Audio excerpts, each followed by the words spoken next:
is Glenda Dawson, and I have Moongirl here with us, and you're Hey, watching the Paranormal Dolls. How are you, Moongirl? I am great. How are you? Excited about our wonderful guest, Greg, a great Oh, friend and fellow Aquarian. So go, there Greg. you go, another Aquarian. Perfect. Mhm. So, hi, Greg. Welcome. Hello. Thank you. Thank you for being here with us today. And I am sure the audience wants to hear all about you, so we're going to just turn the floor over to you. All right. Well, I'm a paranormal investigator. I've been doing this for about 15 years or so.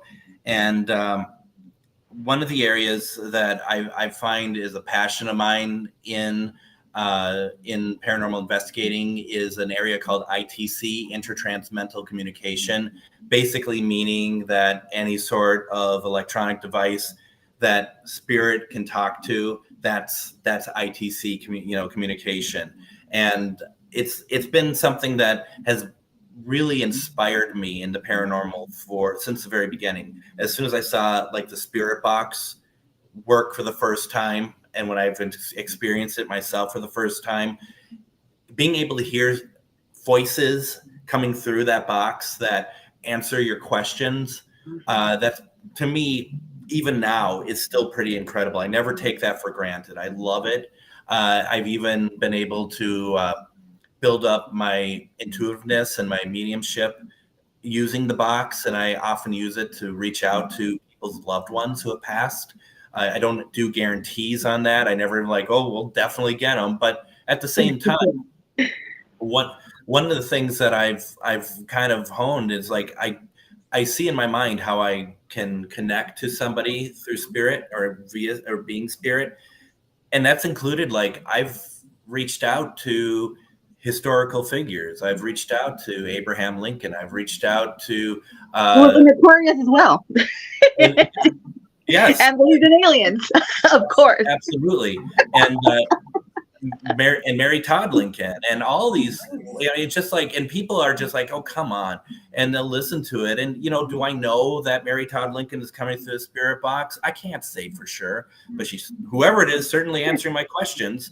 I mean, so there's something to be said about that. It's a And demon pretending to be.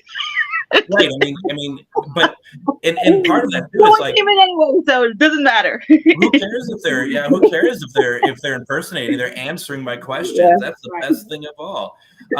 And then I also do Monday through Friday I do a radio show, nightly radio show on KTNF. That's AM 950 in the Twin Cities. It gets broadcast all over the world, like this does. I mean, it's streaming, right? So everyone has an opportunity to watch, and that's called Ghost Box Radio at 10:06 p.m. Central Standard Time. And once again, just like this show and a lot of other shows, all we want to do is we want to talk about paranormal. We want to talk about all these great conversations and bring on people who are interesting and just have a really good conversation. It's there's no judging of what anybody brings to the show. It's just a conversation opening up different avenues of thought and understanding. Planting those seeds Awesome. in people. Yeah. Can So you go ahead? Go ahead, Glenda. tell us how you got into the paranormal investigation part. Sure. I mean, I it's odd because it's not quite like, so many people I've met on this journey, they're talking about the thing in the closet when they were like 5 years old, or shadow people, or their grandma coming to them after she passed. Though mine did actually. Uh, but I got interested from watching of all shows, Ghost Adventures, because that was the first show I was watching where they're using the spirit box, and that truly got that, like, that just inspired me. Like I mentioned just a couple of minutes ago, that if someone's going to talk to you and have like responses that answer your questions, that seems pretty amazing to me. So it immediately inspired me. And the thing that I don't take from Ghost Adventures is the provoking. I don't feel like I need to investigate dark locations. It doesn't mean I haven't, but it's not like I know a lot of people have on their bucket list dark locations. Good for them, however you roll. But for myself, I just want to go places, and I firmly believe, just like you two will be able to do, I know, go anywhere and pick up spirit communication. Doesn't matter where we are, and that's the thing that I find, like, I know people want to go to some of these locations sometimes because like the architecture or the history, all that, totally get that. But it's like, I can be in my house and I can bring forward, voices and people answer my questions and loved ones and stuff. So that's what it got me into it. But then it was afterwards, doing this journey, understanding the connection between what people call paranormal and people call metaphysical, and how they are actually the same. They're not different. We're all trying to talk to spirits, and that I understand that people want to use equipment and stuff as I do. It's fun, but that you don't necessarily have to, and that the greatest equipment of all is your body. That's kind of easy, but it's true at the same time. So, and that was really what it came down to for me. It was always being able to help people, to go and help people help spirits, because spirits need help. Sometimes they need, the guidance of us, because it sounds odd, but we're able to see better than they can sometimes, because they don't realize where they are. Crossing over is one of my specialties. It's something that I have learned over the past 4 or 5 years, that crossing over spirits is something that has really has made my life better, but also has made some spirits been able to move on when they really needed to. And I always feel like that they're always afraid to, because they're always afraid of what's waiting for them, and they don't want to do that. Right. The dogma that's implanted in them. Yeah, that's exactly it. Yeah. So you have this really wonderful show, and I was honored to be a guest on. Can you please tell us more about your awesome show and what you do on there? So Ghostbox Radio is a nightly show, Monday through Friday, 10:06 p.m. Central Standard Time. And what I really do, and I'm sure is what you both do as well, is you sit and think, what do I want to know more about? What do I want to understand better? Because there's stuff I don't understand. So I knew, like, for my first nightly show, I wanted to talk about dream interpretation, because I didn't know a whole lot about it. And also that I kind of had a weak correlation between a dream coming true. Let's talk about dreams, but in this case, interpretations. And then I saw Moongirl. She posted that she was doing a class with the University Magicus, and I thought, my gosh, wonder if she would talk with me and be on the show. And that was no, just kidding. No, that I don't like you or your show. And no. I support you. I support you. We're friends. But that's what the show is about, is like finding people who are interesting and have interesting things to say, who want to make things better for people, or they're writing books. I love bringing on authors, because the research that they do, and the show's been running for less than 2 weeks, and I think I've had 4 authors on already. And you need to have Glenda, because she's an author too, an amazing one. Well, we'll definitely do that then. That'd be great. And then, the thing that I'm kind of shying away from is paranormal teams just coming to me and being like, "Would like to be on your show." And it's like, why is that? And because we're paranormal. I'm sorry. That's great. But if I did that for all the paranormal teams, then it just doesn't really. It's not to take away from their successes or anything, but you got to think about, like, what is it that makes it interesting and unique to bring people on? It sounds kind of crummy, especially when you say it out loud, but it's at the same time, it is though what it is, because it's like, you want to be able to get people excited. And is it because people have something to say, or they just want to promote a team? And you find there's lots of ways to promote the team, but if there isn't anything really that we can hang our hat on for a conversation, if they were like, oh, we did, the Amityville house, like, yeah, I'd like to have you on. No one does the Amityville House, so Right. it's not going to happen. So, But it is true. It's something that you want something unique to open up more avenues for people to talk about all this stuff and to yeah, realize. you definitely want it to be interesting. And, the one thing that I've noticed, like the moment I walked into the paranormal realm, and this was, Right. all those years ago, is that, teams want to promote themselves, and there's nothing wrong with that. But, as soon as I like befriend somebody who has a team in like the panhandle of Florida, they'll send me a like to like their Facebook page, like a team page. And it's like, sure, that's cool, I get it. But at the same time, what do all these likes mean? What do they mean if you have all these likes? And it's like, I'm not going to need a team at the panhandle of Florida for an investigation, and I'm speaking as someone who has number of people all around the country that I can rely on to help me with stuff.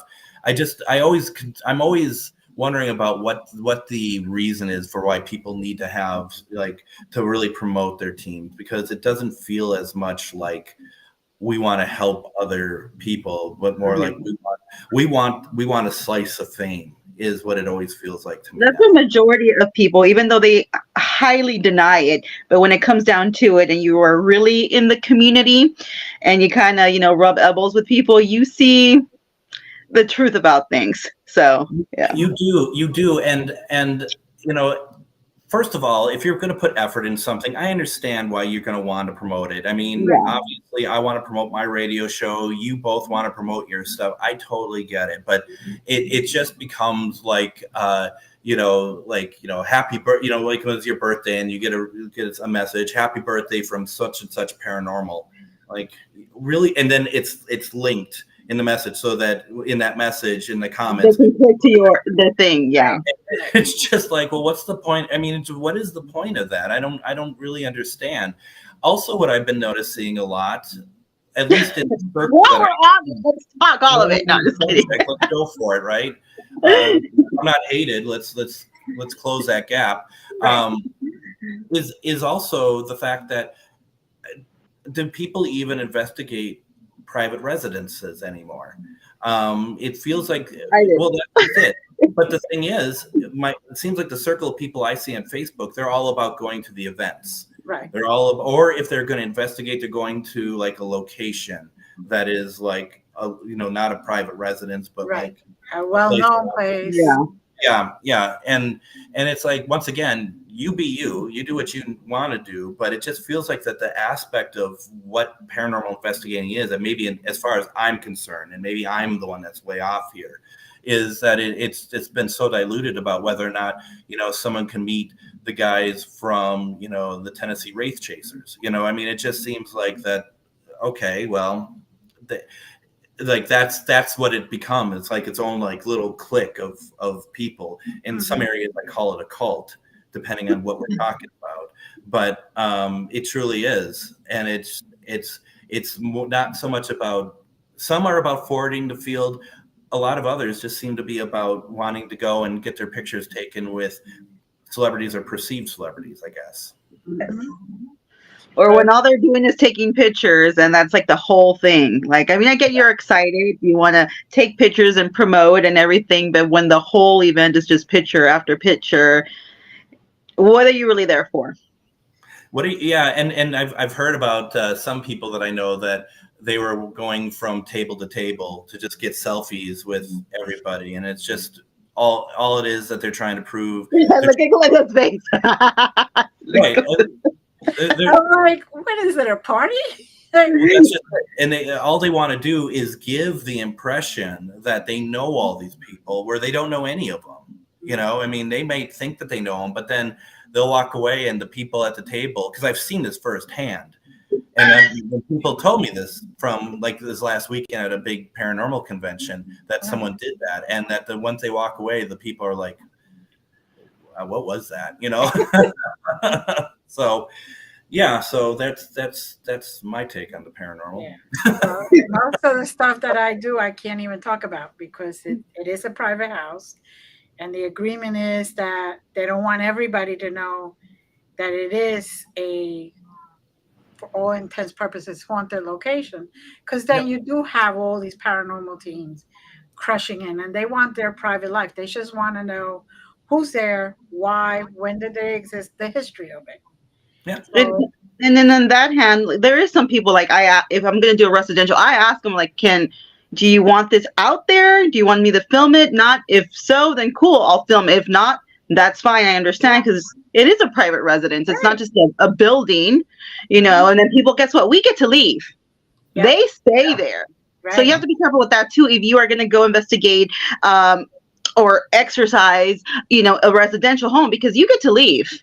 They are Mhm. stuck there. There could be kids there, whatever you conjured up or whatever you opened. If you don't know what you're really doing, and let's be Exactly. honest, a lot of people don't, no offense, and then they get stuck with that. Mhm. Not everyone has money to just get up and move. And that's another thing I really hate about like shows and people like, they could have just moved. It's not that easy to get up and move, okay? You need money to Yeah. move. You have a family, you need to find a place just to like put the light on. It's not that easy. So Mhm. you have to really take in consideration the family who lives there when you're going to investigate a residential home. Exactly. Very much so. And we do similar too. We have paperwork that they sign that we have three options Mhm. for how much we let out, Right. like full disclosure, leaving their name off, or nothing whatsoever, Right. complete lockdown. And you know, I think, you wonder the people who are looking for fame and stuff, if they did, like they had the client's like, complete lockdown. We don't want anyone to know anything about anything going on here. And they get the most amazing evidence ever. You wonder about some of these people if they would actually honor that, because they should, they need Right. to. Right. But I guess I'm so soured in a sense, because I haven't seen a whole lot lately that makes me feel like people are like that they're not there just for themselves in this field. And it's I know that they are, but I just haven't been seeing it lately, and it's been a real bummer for me. Mm. Yeah, they're not honoring the paranormal feel. Yeah, Instead, they're bringing it down sometimes. I think so. I think so sometimes. Yeah. So, have you ever had anything that has occurred to you or that you have experienced that has put you over the top? Like, one of those, ooh, oh my goodness moments. Yeah, I mean, there's been a couple, and when you say the oh my goodness moments, are you saying like good or Good, scary? good, good. Not scary. Whichever one you want to go with, Greg. All ears. Because But there was. I had good. Like, Oh, good, yeah. good, good. Because there obviously, I think we've all had both, a little bit of both. For me, it a very positive one was we were at the Grand House in Rush City, Minnesota in November, and it was a group that we took that had taken our paranormal class. I do a paranormal class with Shar. She does a lot of mediumship work, and she is very talented. And we team up and we do a class 6 weeks. And after we do that class, we take students to a location to investigate. And this location normally is the Grand House, because it is so even keeled. It's active, but not threatening. And so Mm. even the people who are worried about it, they leave there going like, yeah, there was nothing to worry about here. One night in November, we did a kind of an experiment where we didn't want to do an Estes method, which the Estes with the spirit box and stuff, I think is one of the most silliest things around personally. Good friends of mine do it and they get great success from it, but I would only do it with people I trust. If it's people I don't trust, because the whole purpose of the Estes is you're wearing headphones, you have Blindfolded. on, you're listening to a spirit box. if you don't know the people, they can say whatever they want, and you don't. I'm sure some of them have. And they have. Like I do a show with a gentleman named Greg Koss. I mean, I trust him and I trust the people he has on, so I don't worry about it. But so Shar came up with an idea of doing it a little bit differently, where everyone else can hear, but there's one person who has headphones on and blindfold, and they're pretty much isolated, and they just say what's coming to them. So they're channeling. Right. And what ended up happening is what I think of as like a grand slam in paranormal investigating. We recorded it all, and we were mainly over 2 floors in the hotel. A Tree, who is channeling, and Shar up there with Andrea and myself and Lisa on the floor below, and we were communicating between phones that were on speakerphone, so we could all hear everybody. The only person who couldn't hear anything was Tree. And what became very apparent is that there was 2 spirits that were trying to get through, and one being a young boy, the other being the mother. And from what we can understand is that the young boy drowned in the pond in the back, and they can't see each other. They're both in the same location, but they can't see each other. The mother has passed. She probably lived a life, like full life, and she passed at some point and crossed. We believe that the boy never crossed. He didn't know. At one point when we're trying to cross him, he's talking about the light. It's so scary. He doesn't know. He doesn't know what's going on around him. We were getting names that were coming through the spirit box that later she would say. Michael would be one of them. We would get the name as a EVP. We would get the boy's voice as an EVP, and multiple EVPs where it's the same voice. We got knocking on walls. We got shadow figures. We got, sounds of feet running up to somebody, which all this occurred over 18 minutes. At the end, we ended up reuniting the son and the mother. And that, it's so emotional. The recording is so emotional, but I'm saying give it justice. But at the very end, we get this EVP over Shar and Tree talking as a woman, we believe is the mother, saying, it's over now.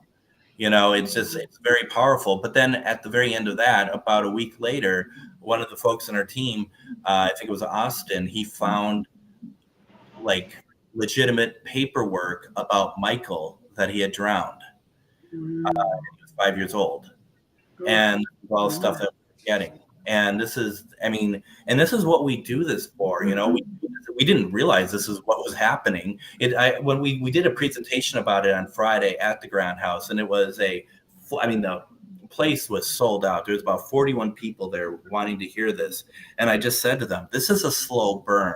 If you're coming in here waiting to hear huge knocking on walls and screaming and stuff, this takes a while to build up. But when it does build up, this is going to be, it's very emotional. It's very beautiful. And, it still affects, it affects all of us who did it, but really like Tree, who is channeling everybody. She still can't talk about it without getting really emotional about it, because it's truly changed her life. It's changed our life, but it truly changed her life. Just ridiculous in a good way. It's just like this actually happens. And when you get those validated moments that are validating each other, I find it hard for skeptics even to be able to say, well, that's just because of this, that, and this. Like, is it? I don't think so. So that was a great one.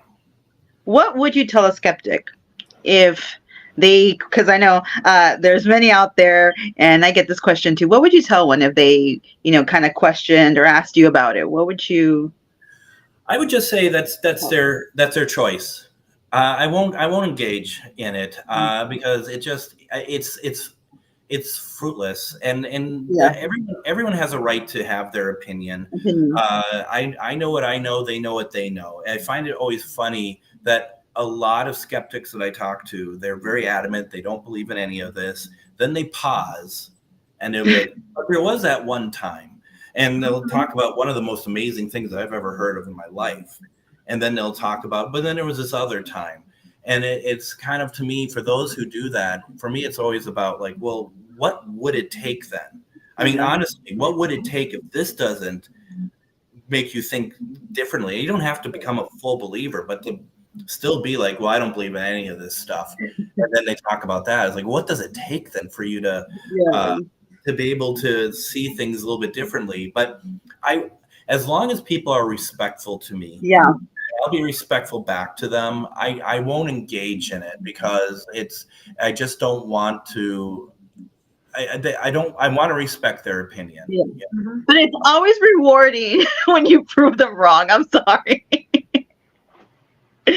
Well, if you've gotten somebody who actually said, "Oh, I see it now." I mean, for me, it's been very rare. There might have been a handful of times at the most, but I feel like I'm open to it now. I believe in some of it now. You know, I guess that's probably as far as I've gotten for when it comes to like real big skeptics. But they're very like, you know, this is what I believe, so blah blah whatever. But yeah.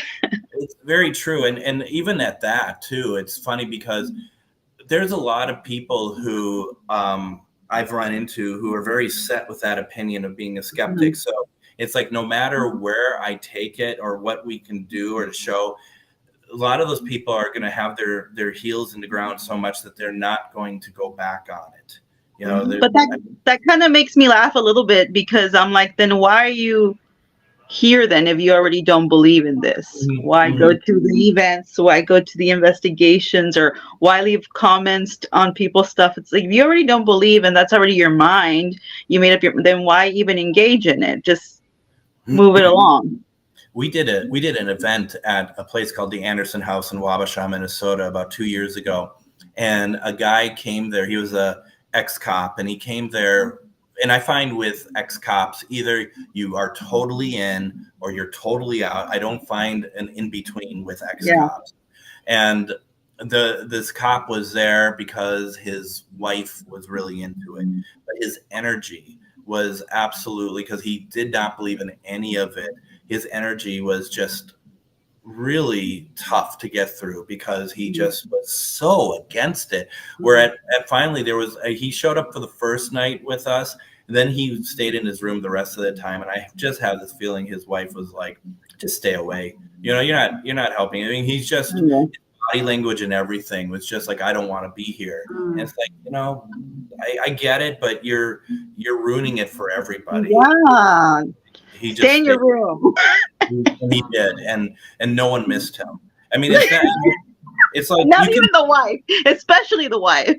I don't think so at all. I mean, I think that she absolutely was like able to be herself because when you're in a situation, she had the time of her life downstairs with you guys while he was in there. Probably because if you're with somebody, like if you're close to somebody and you bring them along and they don't believe or whatever, and they might even think that you're silly for even believing, you're not going to be able to have a good time. You're not going to be able to be yourself. Exactly. Very true. But that happens in anything in life, unfortunately. Totally. It really does. Yeah. It's like don't like, oh, I want to do stuff that my spouse wants to do. Well, if you're not into it at all, then just do everyone a favor and just don't go. Yeah. Just let them go wherever they want to go. Just let them go. Let them do. But do you also want to be with someone who thinks your interests are silly and stupid?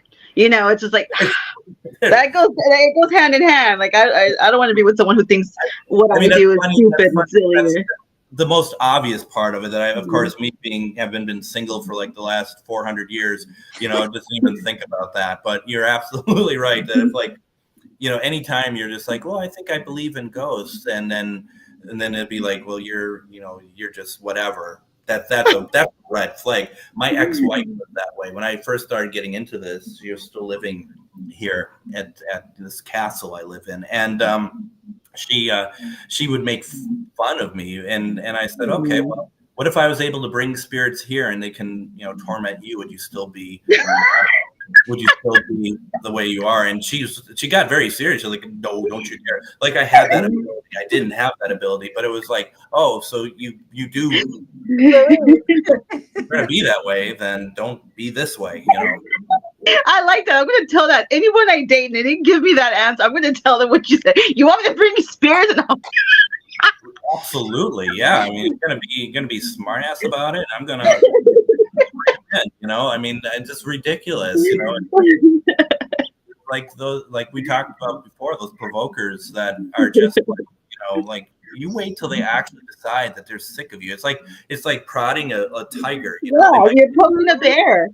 Yeah, and they might take it for a little bit, and then next thing you know, that you don't have a face anymore. I mean, it's just Yeah. one of those things that it's some of those people I think are very lucky that and I think it's that spirits just don't engage with some of that. They just whatever. Some will. So I have seen scratches actually happen while they were happening.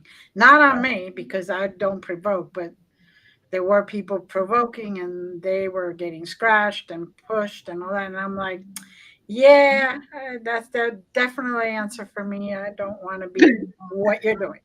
I don't want to be. And that's when I really truly decided that I didn't want a team. It's going to be one or two other people just to so we could go together. But Yeah. you know, I couldn't agree more. And the funny thing is I didn't want a team because I didn't want egos, and in a way, Oh, that always happens. Yeah.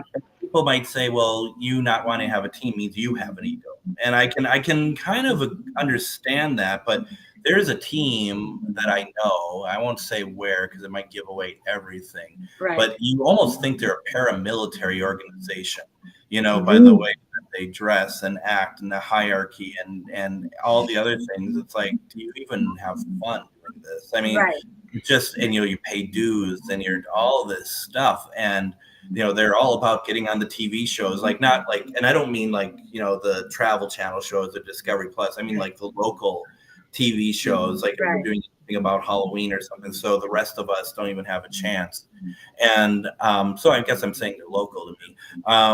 But the thing is, it's like it is so like they're very big, and they do a lot of house investigations and stuff. But I feel, to me, it feels very constricting to Yeah. be in an organization like that when it comes to that. I also understand that you want to keep things in order because, like we talk about ego and stuff, but once I get the idea of someone is being very egotistical and all this, I just back away. I was like, Mhm. oh, I'm out. I don't need to be a part of this. Won't make a deal of it. It's just like, you just won't hear from me anymore. Exactly, exactly. But that was definitely when I decided that it's best I try solo, and we just with people that I trust that are thinking the same way I'm thinking, and we don't go through this. It's a lot of ego and very competitive. Yeah, Very. Yeah. Yeah. It's like the accordion diagram of doing it. It's like you just grow it as you need it, and then you right, can. And to your point, Glenda, it's just like there's people that I know I can trust to bring in to investigate it, and they do that for me. And hmm most, I don't think I ever investigate with teams at all. I always investigate with other individuals. Come to think of it, yeah. yes, and well, my partner and I, he goes with me now wherever I go, basically to be there to kind of because he's very energetic, right, Sarah? He's our bodyguard. Yeah, he's my bodyguard. He's So, Whitney Houston and He's Kevin Costner. Ben Costner. Yes. but so he's there for that. But we really tried both of us to just keep it at minimal, and if since I do a lot of residential, the people prefer that. They don't want Yeah, a a lot of bunch of people that people come going in. through their whole house and Yeah. wrecking the place and all that other stuff. So, And it is really important to have people that you fully trust. I mean, that they're not going to try to be competitive and nasty towards you, because at the end of the day, it is a team, and you are the same goal is for us to find evidence or to teach right, you something, whatever, educate you.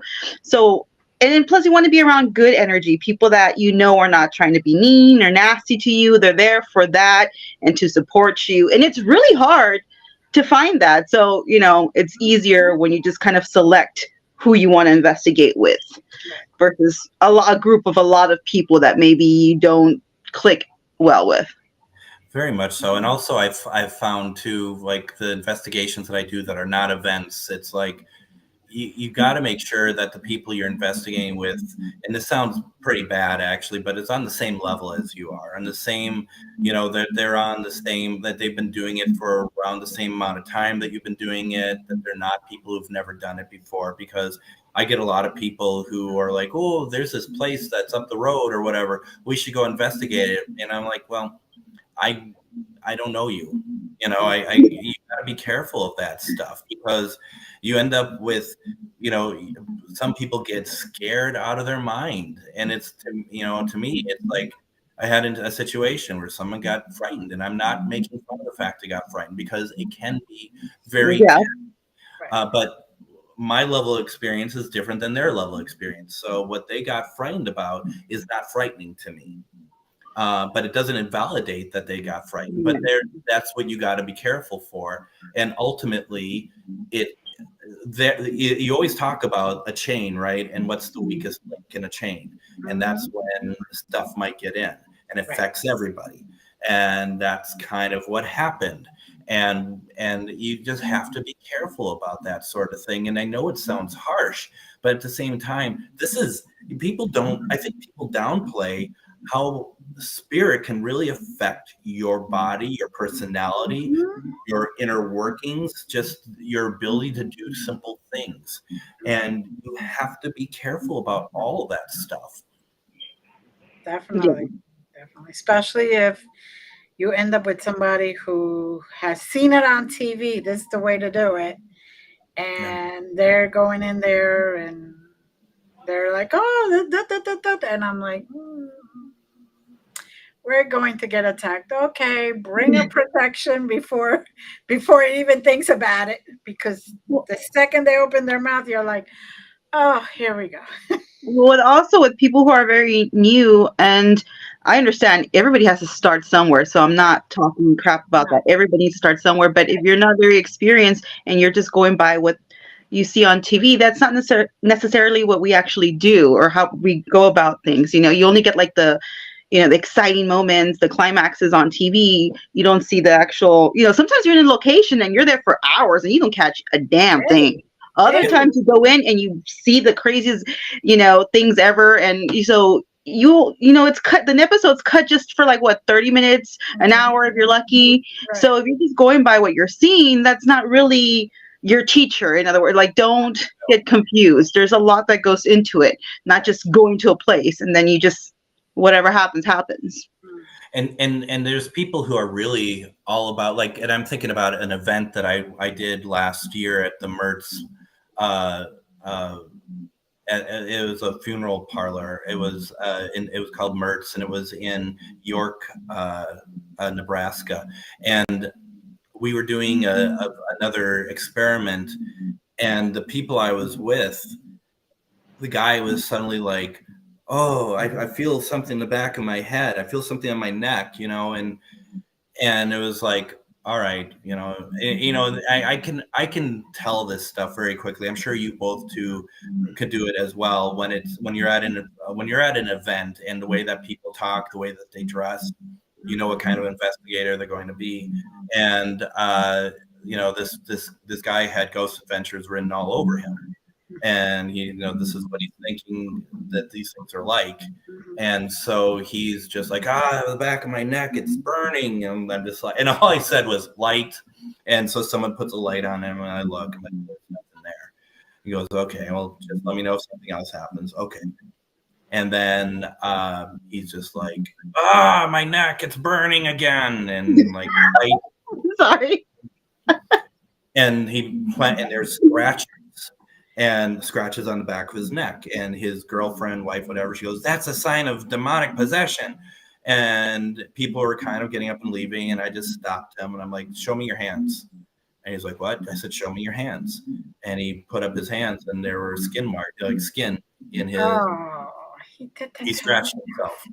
Oh, And, I just said, I'll make a deal with you. I won't make a big deal of this if you don't bring up any of your like supposed scratching again and stuff. You're taking down this event if you do. So let's play fair. Okay. Just like, yeah, yeah.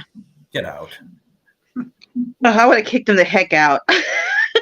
We were at the end. It was the end of the Yeah. event. Right. So, at least, but yeah, otherwise it would have been like, get out of here, you joker. I just, That's just so weird. Like, why are you that desperate for attention? It's just so, Because especially as an adult. I just can't. I don't know if I just can't handle it when people are they just want so much attention. Like, just be who you are. I don't know. I'm they sorry. That's a want big they turn off want for to me. be famous, and they think that that's the way to do it. it is. And the funny thing is, it's like, we've been investigating this place all night. Right. And we've had some interesting things happen. None of it which is provocative. None of it that spirit is provoking us at all. Not even close. And in fact, while everyone was upstairs at one point, I was with someone else, and I was using Spirit Box to reach out to their grandfather, Mm-hmm. the Spirit Box was giving absolutely on point answers. It was incredible. So there was nothing bad happening at this place, but yet this guy is just like, they're scratching me, and it's like, is it just because you're the devil, or is it just because you're faking it? One or the other, because there isn't anything bad here, but I feel like that some people feel like that they have to be the center of attention on these things. Like you said, Moongirl, whatever reason, I don't understand it either. I do not understand why Especially as a grown adult. I mean, maybe you're a teenager, maybe you're your 20s, and you're just, whatever. But I'm sorry. Even then, I've seen teenagers and 20-year-olds act more mature, way more mature, and friendlier than some people who are much older. And I'm like, wow, that always blows my mind. I'm like, ooh, okay. Absolutely. It truly is like, and it's just, it really takes away the fun. And that's why I also, kind of made the deal with him, because I didn't want to ruin everyone else's fun there. And, there's going to be at least one person, if not more, going to be like, oh my gosh, what was that? Are we okay? And you don't want to cause a panic either. I mean, this is meant to be fun. Events are not like investigations. Yeah, you investigate an event, but it's not an investigation. It's a bunch of people talking at once, and they're getting their chance to be able to like a group event. Yeah. Have an idea of what it's like, but there's stuff that I'm sure you both, being at events and stuff and running them, you see that you normally would stop someone at an event at an investigation from doing, but you just let it go at an event because you want them to have fun. As long as they're provoking, as long as they're not like pretending that they're possessed or something. That's although that has happened. You already know this, Greg. That has happened with those people who pretended they were. Yeah, absolutely. And you've known too that I've had that happen too on my end, where it's just like, come on, and they're saying stuff, they're channeling stuff that we just talked about 10 minutes beforehand. Like there's no new information, but yet they're channeling and they're screaming, and they have to be the center of attention. And the worst was that there was somebody at an event who, she was very irresponsible, and she was, I guess she still is a medium, and there was kids. I don't know why there were kids at this event to start with. I was against that from the very start. From the 3 people that showed up at this event, there were some kids, and we're doing this investigation, and they said to her, I'm a little scared. They literally said to her, I'm a little scared because I don't know what to expect. I've never done one of these before. And she's like, don't worry, it's going to be all right. No less than 10 minutes later, she's possessed, screaming, running around. And these poor kids, they're just like, what? And, she's just, just like, get out of here. Just get out of here. Don't people realize that to really be possessed, it takes a lot. I mean, I in my background, in my past, I have done exorcisms. So Yeah. I know that not everything that everybody says I'm possessed, you are possessed. You might have an attachment. Yes, Yeah. I'll grant you that. But possession, And that's if any, if at right. all. I mean, out of the 20 that I have done, there was only actually 12 that were real. The other ones were just attachments. You Yeah. know, uh, it's Well, that's Or the when you they hit. say a famous celebrity, they find out who your favorite dead celebrity is, and they're like, they're right behind you. They've been with you all your life. Like, you're the people reincarnation isn't of that dead yet, though. celebrity. You are the reincarnation of that celebrity. People Okay. isn't dead yet. What a great coincidence, huh? That I you know know. love I that was just celebrity. talking There about how you much I are. love that dead celebrity. Now you're saying that they're behind this person, and they're the reincarnation of the. So which one is it? Things are Pick moving one. quickly, and Glenda, I think you hit the nail right on the head too. With like, people don't understand, unless you're watching Ghost Adventures. And I'm sorry, I'm turning this hour into a bash on Ghost Adventures, but because there is more to me than that. But maybe not after all. But the thing is, the whole thing about that you have, like, anything to do with demonic anything takes time. It's Mhm. not like, and if you do exorcisms, it's not one and done. No, you Oh, gotta, it could take years. yeah.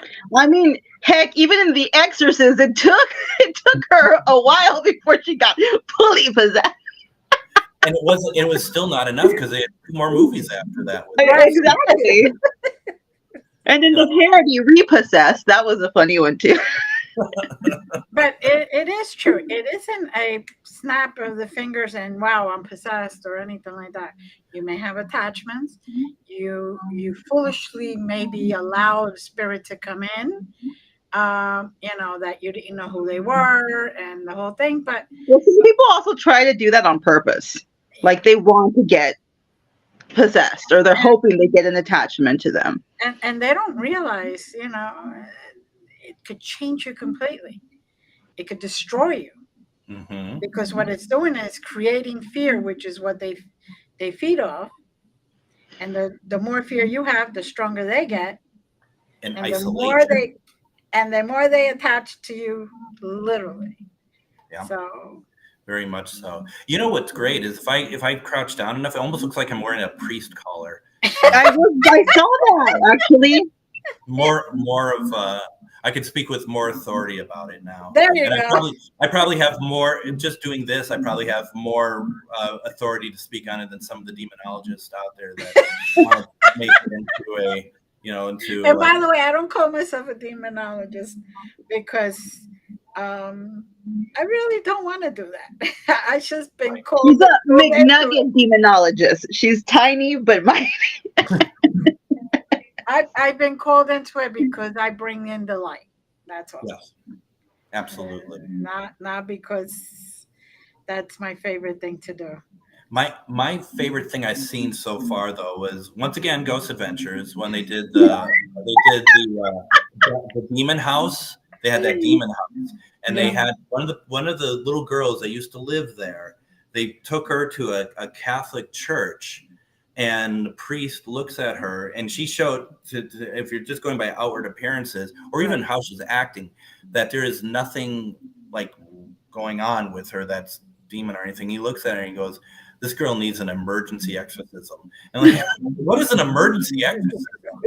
Like, do you break a glass and you take out a crucifix from it or something? I mean, I don't know what it is, but I just was like, this is ridiculous. I mean, anyone who knows anything about, first of all, Catholicism knows that everything moves at the speed of snail, Oh and yeah. you're It not going takes forever to. You have to like actually have evidence to convince them to send everything. And It's they not have just to approve it, which prove could it. take years sometimes. years. Yeah, Yeah. absolutely. But yet this guy's like, we're going to do an emergency exorcism, and it's like, and he casts it away, it appears, within 15 minutes. I mean, it's not only emergency, but it's you know, it's in the speed lane of exorcisms, and The it speed just of light. She paid an extra fee for speed, speedy recovery.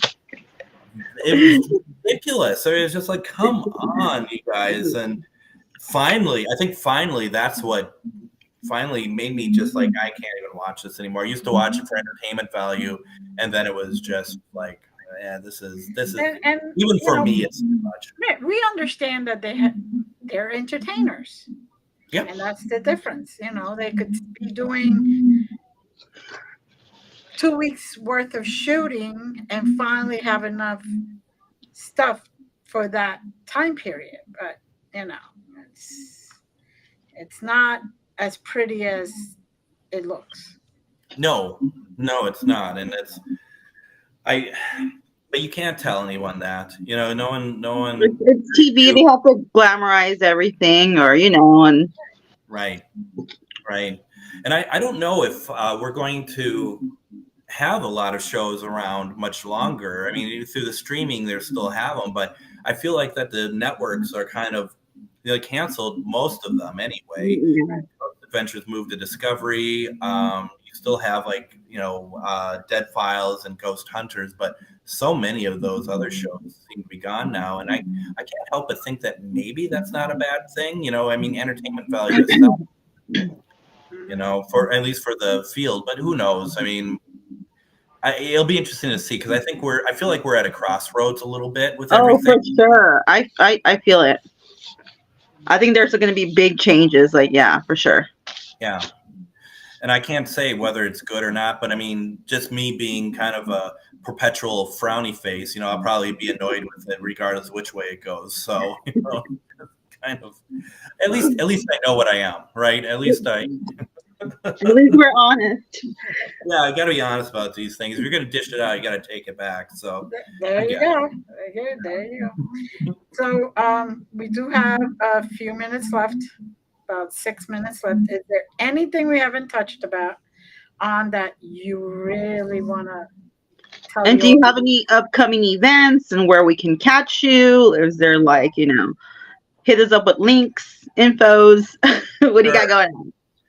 I got, after all this talk about having people only want to do events and stuff and whatever, I have some events coming up that people might want to check out. And, it's like, and, for those who only want to meet, celebrities and stuff, I have one with a celebrity coming up as well. So it's like, it's a complex life I lead, but a lot of internal struggles. But we do have an event with Dave Schrader coming up August 20th at the Anderson House in Wabasha, and Dave has been really awesome to work with and stuff. And we've sold out the hotel, but we have a handful of tickets left. But you'd have to stay somewhere else, and we would help. Like, we wouldn't help book it for you, but we would give you some suggestions on where to find lodging and stuff. And that's the 18th through 20th in Wabasha, Minnesota. Every first Wednesday of the month, Shar and I do Ghost Stories and Beyond, which is just a get together of people where we talk about spirit communication. We talk about ghost stories, or we bring in guests and talk and stuff. And that's once a month, and it's really fun. And we hear what our audience that come in to listen, what they have to say, what their experiences are. We even got people to talk about UFOs and stuff like that, and also like Bigfoot. So it's been a lot of fun. And then we're going to have another one we haven't announced yet over at a Masonic lodge in September that we're going to do an investigation at. So we like to do the events because we do talk about the right ways to investigate, at least the ways that we like to investigate, which I consider the right way, but I mean, you're mileage away. Aquarian in the God complex, yes, always. Yeah, it's always the best way and the only way. Right. Well, all we ask is you don't call spirits a POS, and kind of keep it nice and right? Is that too much to ask? No. And so, but I mean, it's nice to do, and it's fun to give people that opportunity to do that if they don't want to be a part of a team or really want to dip into it. And that is the fun way of doing it, is like, but we also sage them when we leave. We also, throw holy water on them. We don't do that, but we want to make sure that when they leave, that they are safe. Right. Like, they're our responsibility. If they're doing everything right, and they're enjoying, we just want to make sure that they're okay. I mean, we're there watching, making sure that no one, because you all know what it's like when you see like something get too overwhelming for somebody. Yeah. We're just making sure that we don't see that. If we do, we might just kind of take them to the side, just like, are you okay? Just want to make sure you're okay. We're not going to be like pointing at them in front of everyone like, you're possessed. We'll just, you're a castaway. You're possessed. just start throwing holy water on them, and just cross, just really. But no, we do our best to try to make sure everyone is safe and have a good time. We don't want to, even though I spent the last hour talking about how I think people should do things, and I'm very, clear cut about that. As long as you're not being a jerk to anyone there or to spirits, just have fun. As long as you're allowing everyone to have a chance to enjoy themselves. I don't investigate these things. I step back, because this is for me, this is for them. So right. Yeah. And if they have fun, then it raises the vibrations, and the chances of anybody getting hurt is slim to none. It is. And I've had some groups come to me at some events, and they, you just like, did you just witness a puppy get ran over? Because you have no energy whatsoever. And like then that becomes my job to raise the energy of them in the room, so that they are having fun again. And sure enough, as soon as you start doing that, you start getting some reactions and stuff. I mean, it's amazing that connection between of energies, and like is attracting like, and all of that. And people who don't believe it, I hope that they can experience it one day, so that they can see, because it is beautiful, actually. Well, thank you, Greg. It was wonderful. Is there a website or someplace they could find you? Feel free to like my Facebook page, Ghostbox Radio with Greg Bakun, and then also do ghostboxradio.com, and that's where all the previous shows are. So if you want to go listen to Moongirl, and that was a great episode. That was a lot of I had a lot of fun. Thank you again for having me. It was a lot of fun. That was great. Matter of fact, the owner of the station called me the next day, and he said how much he enjoyed that one in particular. Oh, yay! That was really cool. One for the Moongirl. Yeah. That since that Monday, everything has not been as good since then. So he didn't say that. But yes, yes, exactly. Please go there, but go to Ghostbox Radio with Greg Bakun on Facebook, and please like it. We post stuff all the time on there too. So hopefully you find it worth your time and effort and energy. All right. Well, thank you very much. Thank you for being here with us. Back in another time and hear more about all your experiences. You need to go on Glenda's Den, and you need to go on Ghostbox Radio. Yeah. Absolutely. All right. Thank you. Hooking people up. Have a good one. Thank you, everyone. Oh my God. Love you. Bye.